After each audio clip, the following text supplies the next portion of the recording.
அவ்வளோ ஃப்ரெண்ட்ஸ் அந்த நம்ம என்ன பார்க்க போகிறோம் அப்படின்னா அனானிஸ்ல படிக்கிற ரெகுலேஷன் 2025 ஸ்டூடெண்ட்ஸ் உங்களுக்கான அப்ளைடு ஃபிசிக்ஸ் ஒன்றுக்குரிய எக்ஸாம் வந்து கம்ப்ளீட் ஆயிடுச்சு. ஃபர்ஸ்ட் எக்ஸாமாக நீங்கள் கம்ப்ளீட் பண்ணியிருப்பீங்க. உங்களோட எக்ஸ்பீரியன்ஸ் எப்படி இருந்துச்சுங்கிறத மறக்காம கமெண்ட் பண்ணுங்க. இந்த கொஸ்டின் பேப்பர் எப்படி வந்துருந்துச்சு, இதோட ரிவ்யூ என்ன அப்படிங்கிறத பார்ப்போம். ஸோ இப்போ ஸ்டூடெண்ட்ஸ் ஒரு சில டவுட்ஸ், அதாவது வந்து ஒரு சில மைண்ட் செட்டில் இருப்பீங்க, அது எல்லாமே நான் கேதர் பண்ணி அதுக்கான சொல்யூஷனும் உங்களுக்கு சொல்ல போகிறேன். ஸோ அங்கே வீடியோக்குள்ள போகலாம். ஓகே ஃப்ரெண்ட்ஸ், ஃபர்ஸ்ட் இடத்துல பார்த்தீங்க அப்படின்னா அனானிஸ்ல படிக்கிற அப்ளைடு ஃபிசிக்ஸ் 1 உங்களுக்கான PH 25C01 ஒரு எக்ஸாம் வந்து கம்ப்ளீட் ஆகும். ரெகுலேஷன் 25 ஃபர்ஸ்ட் பேட்ச் நீங்கள் தான் வந்து ஃபர்ஸ்ட் கொஸ்டின் எடுக்கிறீங்க. ஸோ கொஸ்டின் பொறுத்த வரைக்கும் இப்போவே சொல்லிடுறேன், மாடரேட்டாக தான் இருந்துச்சு.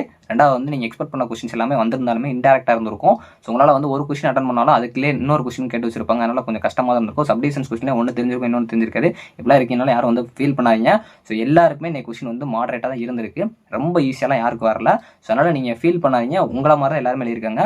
கொஸ்டின் வந்து ஓரளவு பார்த்தீங்க அப்படின்னா மாடரேட்டாக இருந்திருக்கும். ஒரு சில ஸ்டூடெண்ட்ஸ் வந்து கொஞ்சம் நல்லா எழுதல, அரியர் விழுந்துருமோன்னு பயப்படுறீங்க அப்படின்னா நீங்கள் ப்ரெசன்டேஷன் நல்லா பண்ணி கேட்டிருக்க ரிலவெண்ட்டாக எழுதிருக்கீங்க அப்படின்னாலே யாரும் வந்து அரியர் விழாது. ஸோ அதே மாதிரி நல்லா புரிஞ்சுக்கோங்க. ஒரு கொஸ்டின் இருக்குது அப்படின்னா அந்த கொஸ்டின் கஷ்டமாக இருந்துச்சு, இல்லை மாடரேட்டாக இருக்குது அப்படின்னா எல்லாருக்குமே அப்படி தான் இருந்திருக்கும். அதனால் எல்லாருமே அரியர்லாம் வாங்க மாட்டாங்க, ஃபெயில் ஆக மாட்டாங்க. ஸோ அப்படிங்கிறப்போ ஒரு மைண்ட் செட் வச்சுக்கோங்க, நம்ம கண்டிப்பாக அரியர் விழுந்துரும் அப்படிங்கிறலாம் கிடையாது.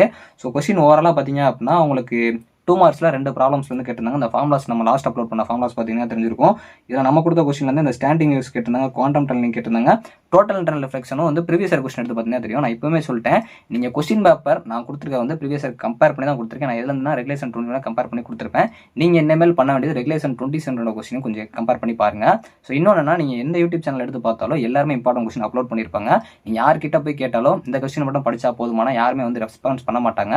ஏன் அப்படின்னா இந்த கொஸ்டின் படிச்சா போதுமானங்கிறது அவங்களுக்குமே தெரியாது. எல்லாமே அவங்களோட ப்ரெடிக்ஷனில் ஓன் கொஸ்டின் எடுத்திருப்பாங்க, என்னையும் சேர்த்து தான். ஸோ அதனால் நீங்கள் யார் கொஸ்டினை பார்க்குறாலும் சரி, ஏன் கொஸ்டினாக இருந்தாலும் சரி, யார் கொஸ்டினை பார்த்தாலும் அதை வந்து ஃபஸ்ட்டு எடுத்து வச்சுக்கோங்க. இது வந்து இம்பார்ட்டன்ட், வெரி வெரின்னு சொல்லிட்டு. இது போக நீங்கள் வந்து அனலைஸ் பண்ணுங்க. இப்போயுமே சொல்லிட்டு உங்களை ஃபஸ்ட்டு நம்புங்க. ஏன்னா நீ கொஸ்டினை பார்த்தாலே தெரியும், நீங்கள் எதில் செக் பண்ணி பார்த்துருந்தாலும் அதே கொஸ்டின் யாரிலே வந்திருக்காது.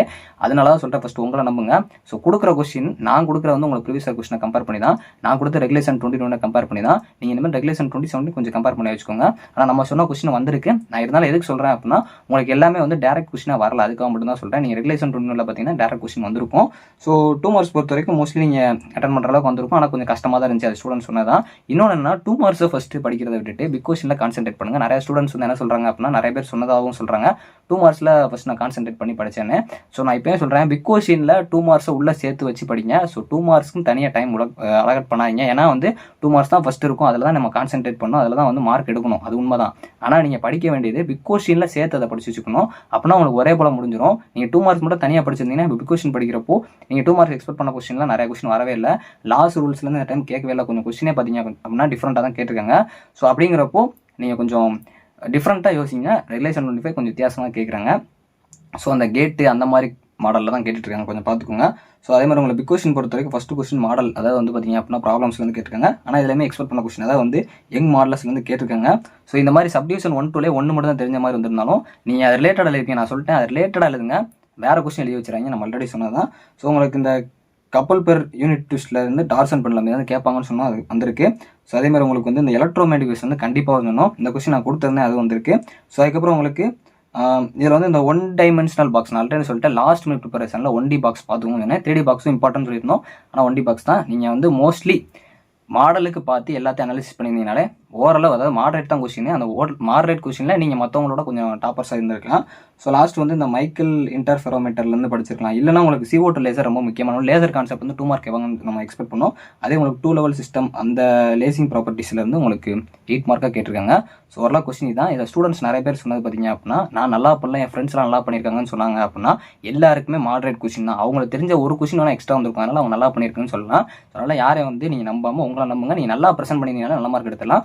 Pass mark 45. ஸோ 45 தாண்டிடுவீங்க. கிரேடு நல்ல மார்க் வரணும் அப்படிங்கிறக்காக நீங்கள் ஒரி பண்ணாங்க. கண்டிப்பாக எல்லாரும் ஆவரேஜாக இருக்காங்க அப்படின்னா அந்த செட்டில் வந்து ஆவரேஜில் யார் ஃபஸ்ட் மார்க் அப்படிங்கிற மாதிரி தான் பார்ப்பாங்க. ஸோ அதனால் நல்லா பண்ணுங்கள். ப்ரீவியஸ் இயர் கொஸ்டினை கொஞ்சம் ரெஃபர் பண்ணுங்கள். ப்ரீவியஸ் இயர் கொஸ்டின் பார்க்க முடியல அப்படின்னாலும் நான் ஒரு கொஸ்டின் போட்டிருப்பேன். ஸோ எதை பார்க்குறீங்கனாலும் கண்ண மூடி அதை மட்டும் நம்பாதீங்க, அதை நான் சொல்கிறேன். ஏன்னா உங்களுக்கு கொஸ்டின்ஸ் எல்லாமே ட்விஸ்ட் அண்ட் டேன்ஸ் அண்ட் இன்டெரக்டாக தான் கேட்டிருக்காங்க. உங்களுக்கு இந்த கொஸ்டின் எப்படி இருந்துச்சு அப்படிங்கிறத மறக்காமல் கமெண்ட் பண்ணுங்கள். ஸோ உங்கள் ஃப்ரெண்ட்ஸ் சொல்கிறதா இருந்தாலும் யார் சொல்கிறதா இருந்தாலும் நீங்கள் அவங்க நம்பாதீங்க. நல்லா பண்ணல, நல்லா பண்ணியிருக்கேன்னு சொல்லுவாங்க. இப்போ வரைக்கும் எழுதிருக்கிறது எப்படின்னு தெரியாது. ஸோ அதனால் நீங்கள் பண்ணியிருக்க நம்புங்க. So all the best. எல்லோரும் எக்ஸாம்ஸ் தான் பண்ணியிருப்பீங்க. இப்போ பண்ண தப்பை அடுத்த எக்ஸாமில் பண்ணாதீங்க. தேங்க்ஸ் ஃபார் வாட்சிங்.